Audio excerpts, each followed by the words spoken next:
లోకంలో మనము వద్దన్న పని అంటే దేవుని విరుద్ధమైన కార్యాలు చేసేవాళ్ళకి ఏమైంది? రక్షణ కోల్పోతాం, పరలోకం కోల్పోతాం. ఈ లోకంలో బాగానే ఉంటుంది, అన్ని రకాలుగా బాగానే ఉంటుంది, ఇక్కడ ఉన్నంతకాలం బాగానే ఉంటుంది. కానీ ఇక్కడ ఈ దేహాన్ని విడిచిన తర్వాత, అక్కడికి వెళ్ళిన తర్వాత రక్షణను కోల్పోతాం. రక్షణ ఉంటుంది, పరలోకం ఉంటుంది. కాబట్టి దేవుని బిడ్డలారా, దేవుణ్ణి వెంబడించాలంటే దమ్ముండాలి.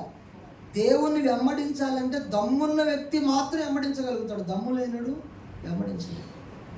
ఆ కసి ఉన్న వ్యక్తి మాత్రం వెంబడిస్తాడు. అన్నిటినీ కాదనుకున్న వ్యక్తి మాత్రమే దేవుణ్ణి వెంబడించగలడు. లోకంలో కొన్ని వాటికి రాజీ పడిన వ్యక్తి దేవుణ్ణి ఎప్పుడు కూడా వెంబడించలేడు, దేవుణ్ణి చేరుకోలేడు, దేవుని రాజ్యంలోకి ప్రవేశించలేడు. దేవుని రాజ్యంలోకి ఆ వ్యక్తి ప్రవేశించలేడు. గర్భఫలం కోసం చర్చికి వస్తాడు, పిల్లలు పుట్టలేదు. ఇక్కడికి వచ్చిన తర్వాత రక్షణ గురించి విన్నారు, పరలోకం విన్నారు, నరకం గురించి విన్నారు. ఇప్పుడు గర్భఫలం ముఖ్యమా, పరలోకం ముఖ్యమా? ఒక వ్యక్తికి ఏంటండి?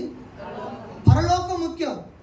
గర్భఫలం లేకపోయినా ఏదో రకంగా జీవించవచ్చు, కానీ పరలోకం లేకపోతే మనం జీవించలేం, నరకానికి వెళ్ళిపోతాం. అంటే ఒక వ్యక్తి ఎప్పుడు చూసినా ఈ భూమి మీద లోక సంబంధమైనటువంటి ఆశీర్వాదాలు, లోక సంబంధమైన కార్యకలాపాలకే ప్రాముఖ్యతనిస్తున్నాడు. కానీ ఒకవేళ నేను ఈ మార్గంలో వెళ్తే నాకు అసలైంది పరలోకము, దేవుని నిత్యరాజ్యాన్ని నేను కోల్పోతాను.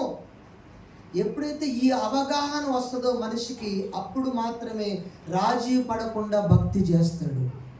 మీరు చెప్పండి, ఈ లోకం కావాలనుకుంటున్నారా? మీరు పరలోకం కావాలనుకుంటున్నారా? మరి పరలోకం కావాలనుకుంటున్నప్పుడు ఈ లోక సంబంధమైనటువంటి ఉద్యోగం కావచ్చు, పెళ్లి కావచ్చు, గర్భఫలం కావచ్చు, ఆరోగ్యం కావచ్చు, అది ఏదైనా సరే, ఇది ముఖ్యమా అది ముఖ్యమా? ఏది ముఖ్యం? అదే ముఖ్యం. ఇదే ఉందండి. ఇప్పుడు అసలు రేపు ఏం జరుగుతుంది? గంట తర్వాత అసలు ఉంటామో ఓడతాం ఎవరికి తెలియదు. గంట తర్వాత ఉంటామో ఓడతామో ఎవరికి తెలియదు. ఒక క్షణక మాత్రం జీవితానికి, ఒక గంట సేపు కూడా ఉంటామో ఉండమో నిరీక్షణ లేనటువంటి జీవితానికి రాజీ పడుతున్నాడు మానవుడు. ఈరోజు శాశ్వత కాలము, యుగయుగాలు నిత్యము పరలోక రాజ్యములో దేవునితో యుగయుగాలు ఆయనతో పాటు ఏలేటువంటి, పరిపాలన చేసేటువంటి ఆ నిత్య రాజ్యాన్ని, జీవితాన్ని చేతులారా పోగొట్టు. చాలామంది ఈ లోక సంబంధమైన ఆశీర్వాదాల కొరకు చర్చికి వచ్చి ఇది జరగలేదని మానేసిన వాళ్ళు ఉన్నారు. ఇది మాకు ఈ రకంగా జరగలేదని దేవుణ్ణి వదులుకున్న వాళ్ళు ఉన్నారు. ఒక వ్యక్తి హృదయంలో సువార్త, ఆ వాక్యమైన విత్తనము, ఆ పునాది ఏమై ఉండాలంటే, ఈ లోకంలో నాకు ఏమున్నా లేకపోయినా నేను అక్కడ చేరుకుంటే చాలు అనే భక్తిని మనం నిర్మించుకోవాలి. అప్పుడు నువ్వు రాజీ పడవు, దేనికి అస్సలు రాజీ పడవు.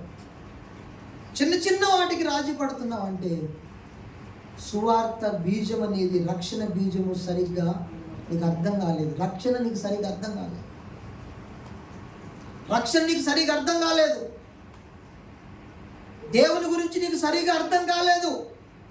మాటికి పాపానికి నువ్వు రాజీ పడుతూ పాపానికి లోనవుతున్నావంటే నీకు దేవుడంటే ఏంటో నీకు అర్థం కాలేదు కాబట్టే పాపానికి లొంగుతున్నావు. అసలు దేవుడంటే ఒక వ్యక్తికి నిజంగా అర్థమైతే, దేవుని శక్తి ఏంటో అర్థమైతే, ఆ వ్యక్తి ఇక అస్సలు రాంగ్ రూట్లో ఎంత మాత్రం వెళ్ళడానికి ఇష్టపడతాడు.